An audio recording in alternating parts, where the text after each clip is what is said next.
Hello! Good Monday to you and welcome to another edition of Sun Dragon Tips and Tricks.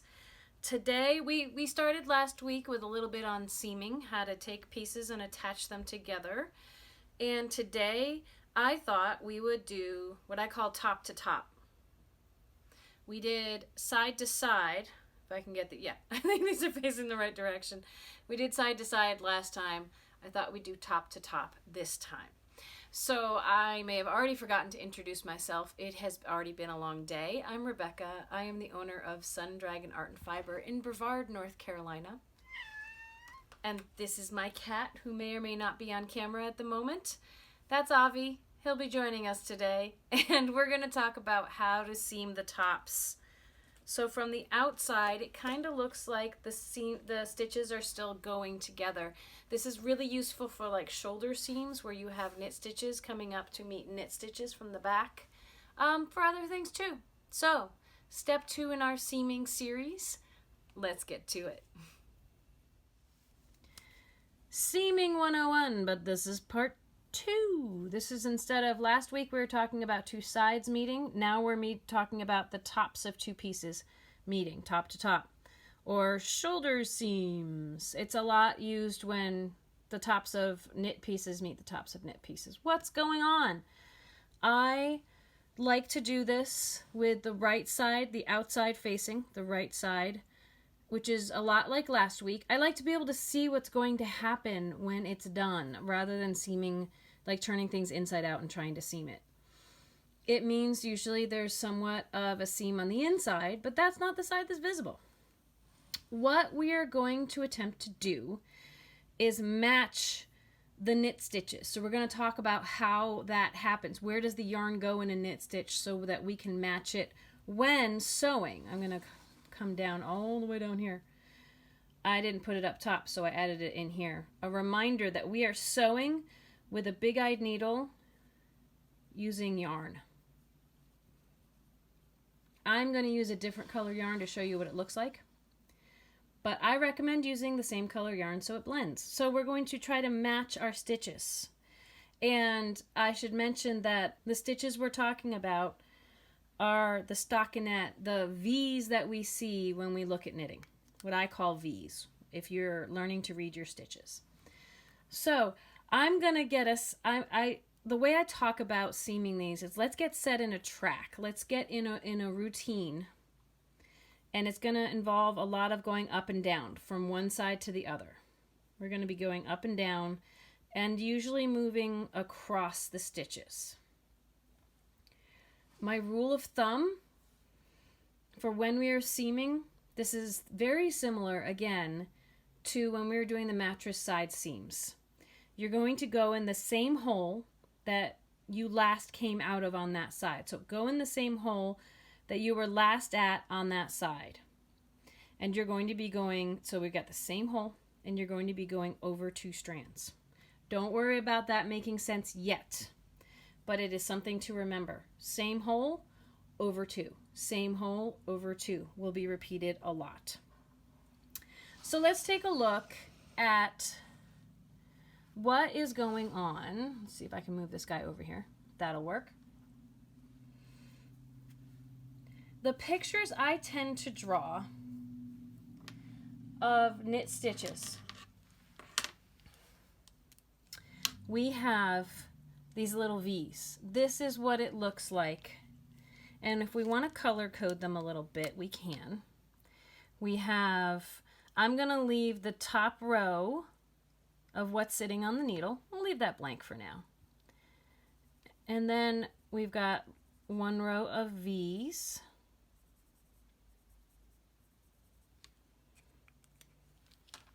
A second row of V's right underneath, and then a third row of 3 stitches each. But while it looks like V's, what is actually happening with the yarn? Let's take a look at that. So I've drawn a blown up version, kind of stretched out. What happens, the yarn, if we trace what's happening, with this first kind of purpley row up here, if we want to track the yarn from left to right, it comes under this strand here, and it goes up and behind two strands, that loop that's on top, it's going behind two strands, and then it comes down. It goes behind two strands, locking in place really. And then it goes up and it goes behind two strands up top. And some of my black lines went away here when I was trying to clean up my picture. But then it comes down and it goes behind two strands. And then it goes up and goes behind two strands. And then it comes back down. It repeats that. Behind two, behind two, behind two, behind two. And if we want to examine a little more with my next row, with my blue, let's do the same thing with the blue. What's happening with the blue? The blue comes under one, if that's a V, right? V, V, V, but we're breaking it down to loops. If we want to see what's happening with the blue layer over here, it comes behind one of the strands of the V underneath. It goes up, and it goes behind an entire V that is on top of it. It should really be like that, probably. It goes behind an entire V, and when it comes down here, it catches one leg of this V right underneath it and one leg of the next V over. So we're still going behind two strands, but they're a strand each from one of the orange V's underneath here. And then it goes up and it crosses behind both legs of the V that is right above it, of the purple one. It goes here, here, here. It goes behind both legs of that one. And then it comes down and it goes under one leg that is right underneath it of an orange V. And the V that is, it moves it over to where the next V happens. For me, knowing how this works helps me understand what I am doing when I am seaming. The way that these stitches work, I can put the color in here so we can see it, but this last one I haven't drawn enough to really understand what's going on. But the way the blue one works, it comes under one strand, the leftmost strand of the orange V under it. It goes up and goes behind both legs of the purple V on top of it. And then it snakes back down and goes under 1, 2. It goes under the rightmost leg of the V, the orange V, and the leftmost leg of the next one. So it can come up. It can go under both legs of the purple V on top. It comes down and it catches one leg and one leg of the V's that we see here. And up and around. It keeps snaking around. The other thing I'd like to note about what is happening with the blue V's here. If we were going to follow it, comes out of hole 1. Let's see if I can pick another color. Let's call it hole A. It comes out of hole A, goes behind these. Here's hole B. It goes back into hole A and over to hole C. And then it comes up back to hole B. That's the one it came out of the last time it was coming down. Goes behind, let's say this is D, comes out of hole D, goes back into hole C, which is where it came out of last time it was there. It goes over to hole E and back up to hole D and over to hole F and back to hole E. That is what the yarn is doing in a knit stitch if you choose to try to track where the yarn goes. That is going to help us seam down here. We want to do a very similar thing. We want to do a very similar thing here. So I have two pieces with their bind off edges showing here. So this is the bind off of two separate pieces, and I've laid them out so that we see the V-stitches here. And if it doesn't make you too dizzy, if I turn this around,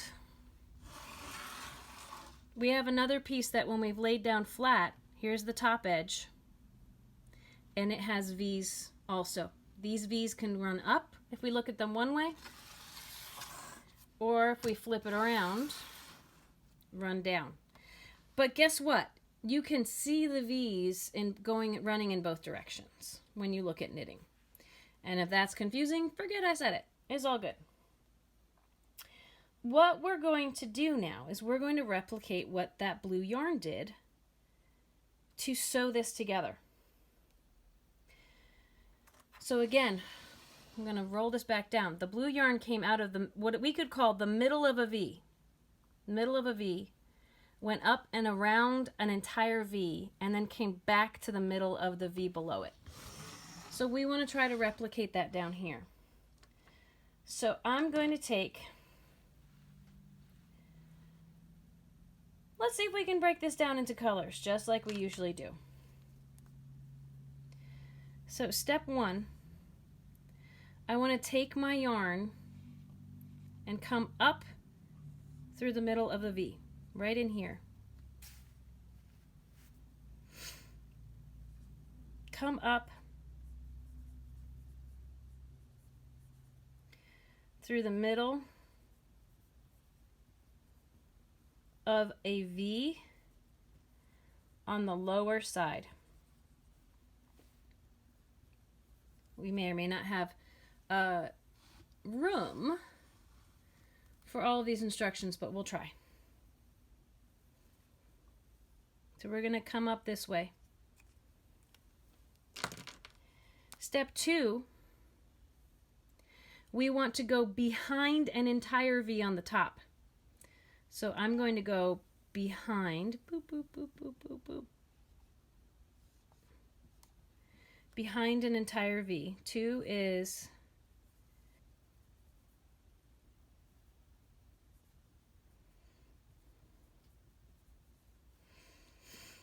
behind an entire V on the top. That is going to set up our track of trying to do what the blue yarn was doing above.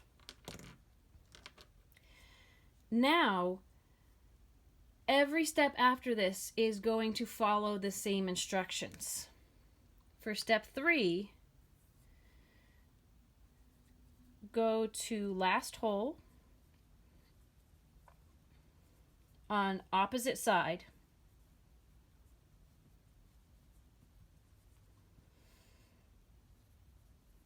and under 2 strands.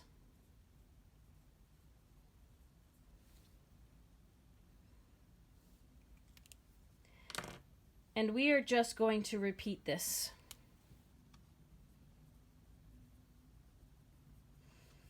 It might not sound like it's going to make sense, but we're going to repeat that. So, step 3, this is the hole we came out of last time. So we want to go back in that same hole and over 2 strands, so we're coming out here.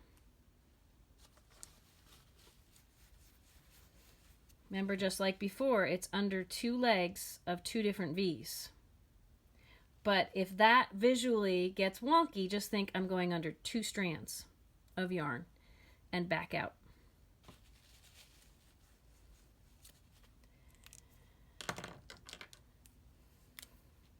Repeating step 3, we're going to go back to the same hole we came out of last time we were over here. We're going to go under 2 strands and come back out. to keep repeating this, go back to the same hole the last time you came out, which was here, under 2 strands, and come back out again and up. I like to take it 2 strands at a time. Do the total top, total bottom, total top, total bottom. And every few passes, you do want to pull it snug, not tight, because that will clench it all up and you'll have a bubble. Pull it so it matches. We'll show you that when we hit the other yarn. If I was going to continue, I would go to the same hole, behind 2, and back out. It's going to create a whole nother set of V's that bring these 2 together. And we will see in just a second on Real Yarn what happens. But if I was going to continue, same hole I just left last time I was on that side, under 2 strands, come back up. I think I've just about run out of colors, so I'd start repeating the colors again. Same hole, under 2 strands, back out.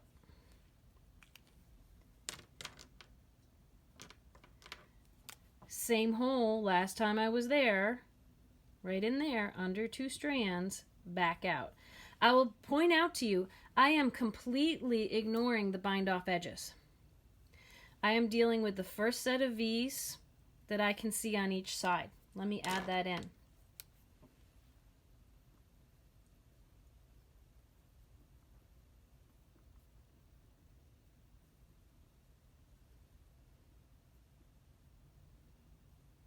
We don't even need to mess with that. That will get pulled under. Again, a little ridge seam, but that might actually help the structure of your sweater. Same hole I left last time I was that side, behind 2 strands, back out.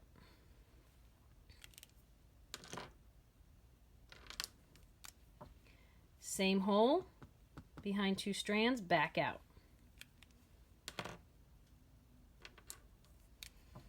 Same hole, behind 2 strands, back out.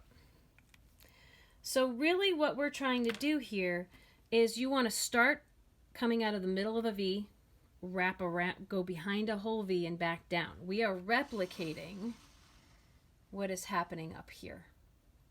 So let's see what all of that crazy color work looks like with real yarn. Okay, so here are the pieces that I seamed together last week. I seamed them right here, and here's our bind off edges. This one's even coming out because I'll probably reuse this yarn again later. What we're going to do is I'm going to, instead of seaming the sides together, and I might use these selvage edges a little bit, we'll see.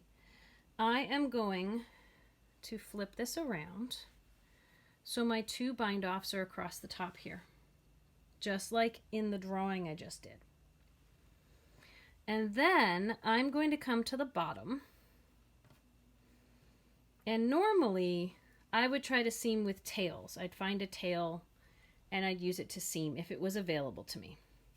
But I'm going to use a contrasting color of yarn so you can see what is happening.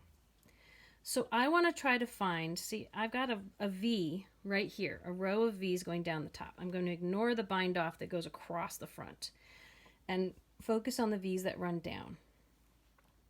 I'm actually going to go into my selvage edge, which will look super crazy wonky, but I only need to worry about the very top. So I mentioned I want you to come up through the middle of a V, even if it's a misshapen one. We want to come up through the middle. This spot right here, I would call between the V's, because I'm looking at V's that point downward. So that's between 2. I want to go up through the middle of one. And I might split my yarn there a little bit, but this is just for demonstration purposes. And I want to leave enough tail. If I'm using a scrap piece of yarn, I want to leave enough tail that I can sew ends in later. So I'm not going to make that super short. So that's the bottom. Now I need to come up to the top, and I need to find a complete V that is also pointing down. This is a V, 2 legs that point up. Here's 2 legs that point down. I have another strand over here, but I'm going to ignore him because I want the first full V I can see that points down. So I'm going to come up here and I'm going to put my needle behind that entire V. 2 strands.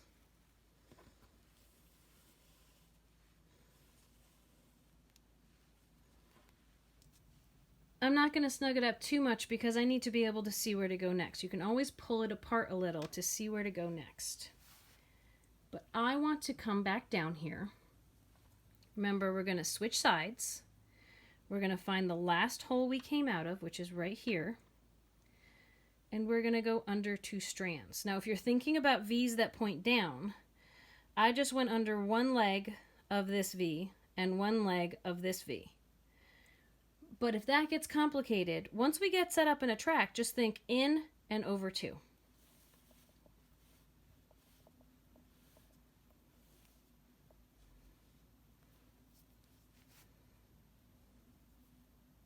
I'm going to come back up to the top. I'm going to find the same hole I just left, and I'm going to go under 2 strands. For the top, that means I'm going behind an entire V.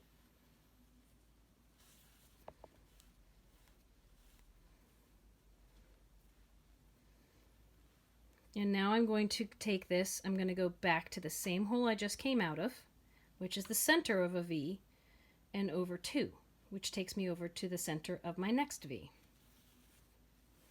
Again, I am replicating what an actual stitch does. It goes up to the same hole, it goes behind the V on top, and it comes down to the same hole it just left, and it goes from one V over to the next.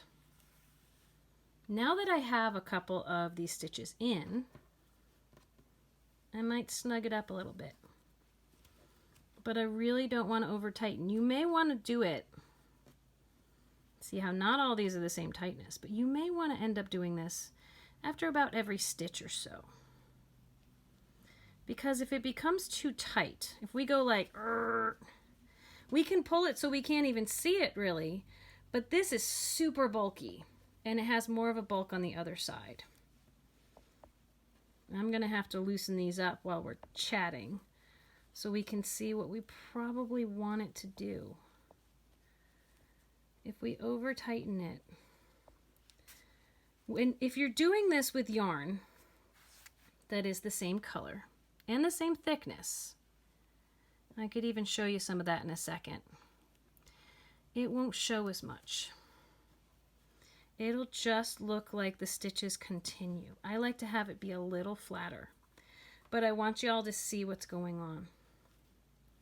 So I loosen that up a little bit. I'm going to do a couple more stitches and then I'll show you what it looks like with the same color. So again, find where it last happened. If I need to, I can pull like this and I can tug and I can see where that goes. It went in this hole. So in the hole and over 2. Maybe pull it a little snugger. In the same hole and over 2. So let's see what happens if I do it with the same yarn. I'm actually going to cheat and use the tail that's down here.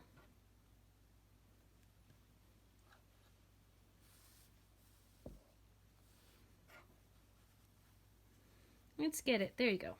There we go. Okay. I'm out of the same hole that this yarn, I'm going to leave this guy to the side. So I want to go up to the same hole I came out of last time and over 2.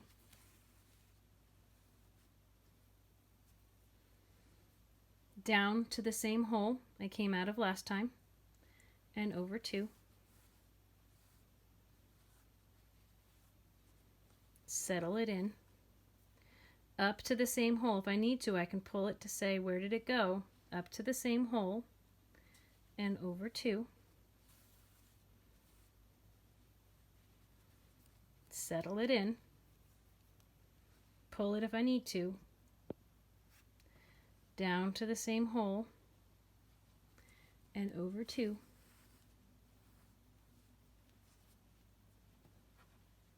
Up to the same hole I just left and over 2.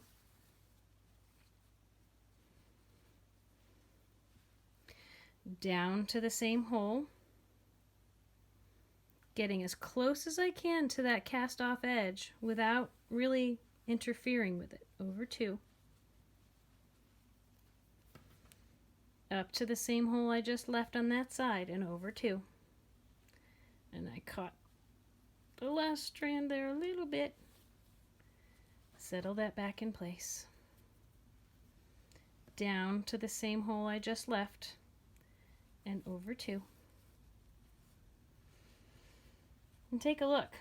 Might be able to see it because this end tail yarn is a little fuzzier than the yarn I knit with. Same idea as what's going on here, but it's matching yarn and it matches much nicer. Now on the back, you're going to have a seam with either yarn. But if we don't over tighten this, it'll lie fairly flat. It won't be super noticeable. So thanks for sticking with me on my crash course of how to seam 2 tops. Different color, same yarn. Can give you from the outside a fairly invisible seam. A little bit of a noticeable seam on the inside. But hey, that's the works, right? So one thing left in terms of stockinette, in terms of something that looks like this, that we have not discussed very much, is if a top meets a side, because that can happen when you're doing a seamed in shoulder, something like that. So we'll try to talk about that next week. There's also when you are seaming garter, or when you're trying to seam stuff without noticeable seams. What do you do? We can talk about that in the future too. This is an ongoing series right now. If you have questions, if you have other things you'd like me to do, let me know. You can write in the comments. You can contact us at our shop. You can email us info@sundragonartandfiber.com, and we will try to answer all your questions. Can't always make videos on everything, but if I can, I'll add it to the list because I love being able to help people out. So I hope you are staying safe. I hope you are finding joy and confidence in your crafting, and we will see you next time. Have a great day.